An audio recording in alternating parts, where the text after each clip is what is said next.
Hi, my name is Alex, and I'm 19 years old, and I have LCHAD. I was diagnosed at 1 week old after having cardiorespiratory arrest at 36 hours old and got a confirmed DNA diagnosis at 1 week. My parents adjusted to getting this new diagnosis.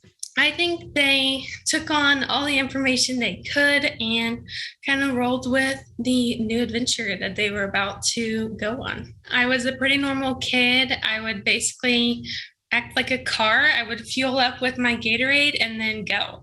And so I would run around and be crazy like any normal child, except that anytime I'd get an illness, I would end up in the hospital because of my hypoglycemic response. That was very quick to show up. And so, other than being in the hospital and managing my low fat diet, that's kind of how my childhood went. As I reached adolescence, my energy was not able to keep up with all that demand, and I began to have a decline in function and global weakness. At that point, it had been 3.5 years, and I became wheelchair bound and fully dependent on my mom, who's awesome, as a caregiver for basically everything. But I was able to get on an experimental treatment that turned everything around in my decline. And I began being able to gain strength and function again over time in physical therapy, occupational therapy. Basically, I was realizing as I was becoming an adult, my body was not responding the same way. And I kind of had to relearn my body, which was really challenging when you're dealing with something for 17 years and it just looks different now. Right after I turned 18, I experienced my first rhabdomyolysis episode, and that was very strange because I'd never had one before, and that kind of has sent me into experiencing those episodes pretty frequently since then, and that is where I am at with managing my condition.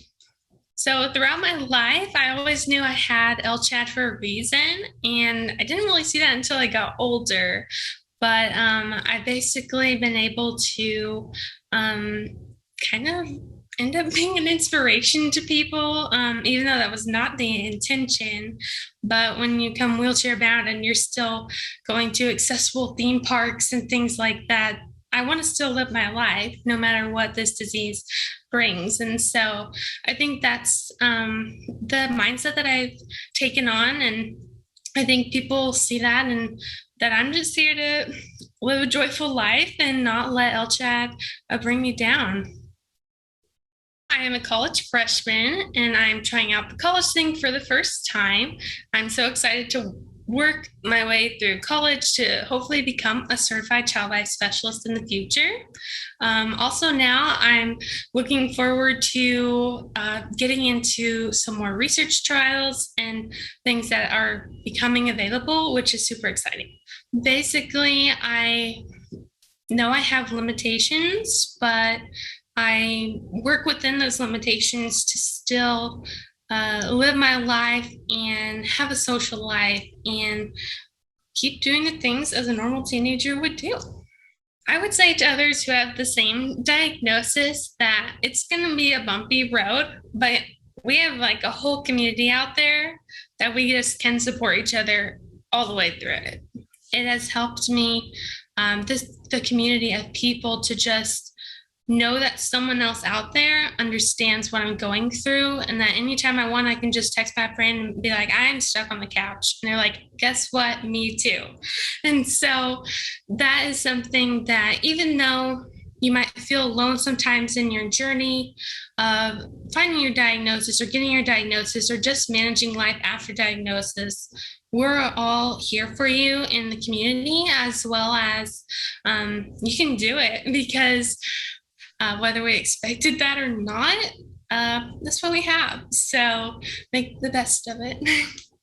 I just wanted to thank the Inform Network for everything that they have provided the community of rare diseases and fatty acid oxidation disorders, because without the Inform Network, we wouldn't have physicians communicating with each other on the latest research and getting all the ideas and information all collaborative, which is so key. And when we have so few of population, but if we can all come together, it makes us a whole lot more powerful. And so I definitely thank the Inform Network for research opportunities, support for the community, and everything they've just provided. And basically also giving me opportunities to share my story and other people's stories to hopefully help others in the process.